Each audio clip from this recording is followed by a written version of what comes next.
Machu Picchu, véritable sanctuaire des Incas.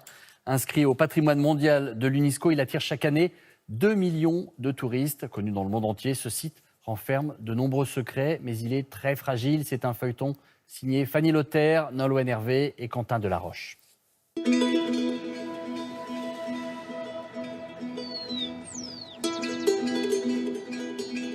Son nom signifie le vieux pic. Perché au cœur de la vallée sacrée des Andes, la cité Inca fascine scientifiques, archéologues et curieux. Pour percer ces mystères, il faut se lever tôt. Au pied de la montagne, dès 5 heures du matin, la petite ville d'Aguascalientes ne dort déjà plus. Wilbert et ses collègues, agents de sécurité, finiront leur nuit à bord du camion. On doit faire l'ouverture des portes à 6 h du matin. À 6 h tapante, on doit y être. La plupart des touristes prennent également le bus. Mais certains, en revanche, partent à l'aube, gravir à pied les 6 km qui séparent le village du site archéologique. C'était dur? Ça va, ouais. Tu vas un rythme à tu y vas à ton rythme, puis ça se monte bien. On attend entre 4 et 5 000 touristes, rien qu'aujourd'hui. À 60 € l'entrée, la Cité d'Or porte bien son surnom. Nous sommes en pleine vacances scolaires. L'affluence est à son pic. Merci. Alors il faut rappeler des règles strictes. Pas de nourriture dans le Machu Picchu. Pas de perche à selfie dans vos mains, s'il vous plaît, ok? Pas de parapluie. Interdiction de manger. C'est la fin de la saison des pluies. Caché dans la brume, le Machu Picchu se fait attendre. Ses amis canadiens prennent leur mal en patience. Ça va s'éclaircir, on a courage. On nous a dit que d'ici 1 heure, on devrait tout voir, donc on attend. Le joyau de l'Empire se laisse enfin découvrir. Construit au XVe siècle, la cité du Machu Picchu a servi de résidence secondaire au premier roi inca Pachacutec. Au milieu des touristes, la croyance inca est transmise de génération en génération. C'est un endroit sacré pour vénérer les différentes divinités de nos ancêtres. Vénérer notre terre-mère, le soleil, la lune, les étoiles. Un labyrinthe de temples et de maisons taillés parfois à même la roche. Donc, les maisons avaient plusieurs étages. C'est ce qui fascine Laurent Saudin et son équipe de chercheurs. Il y a des petites pierres cassées. Regarde, là au pied. Cette sismologue au Centre national de recherche scientifique est venue étudier pour la première fois le Machu Picchu, sa résistance au séisme et au temps.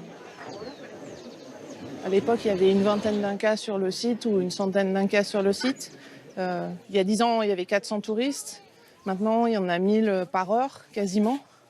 On peut imaginer que les piétinements des touristes sur certaines parties du site ont un effet de tassement. On peut évaluer cette stabilité du site face à l'invasion touristique.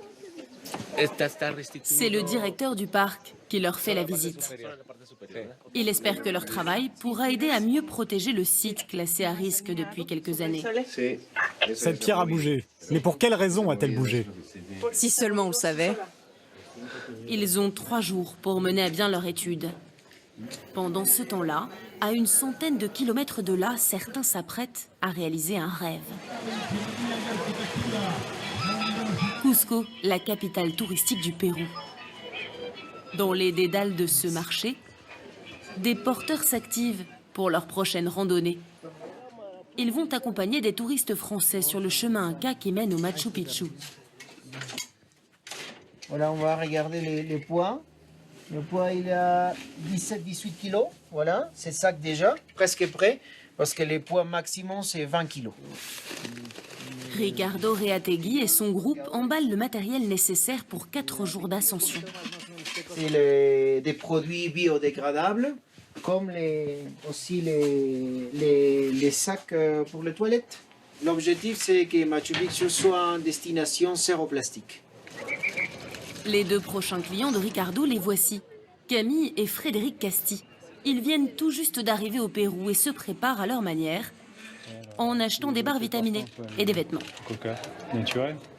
C'est bien chaud? Oui, bien sûr. Ils ont laissé le reste de la famille en banlieue parisienne. Le chemin Inca, c'est un défi père et fille. On va au col de la femme morte, à 4215 mètres d'altitude. C'est vraiment le chemin qu'utilisaient les Incas à l'époque?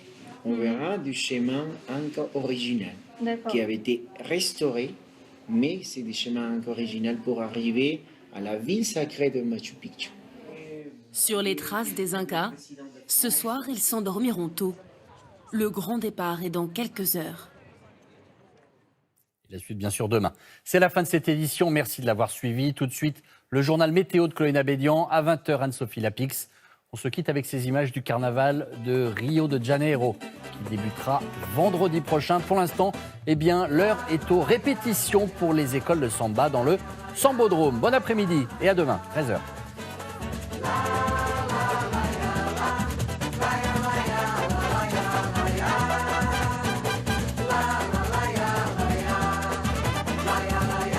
Retrouvez toute l'actualité en continu sur France Info, Canal 27.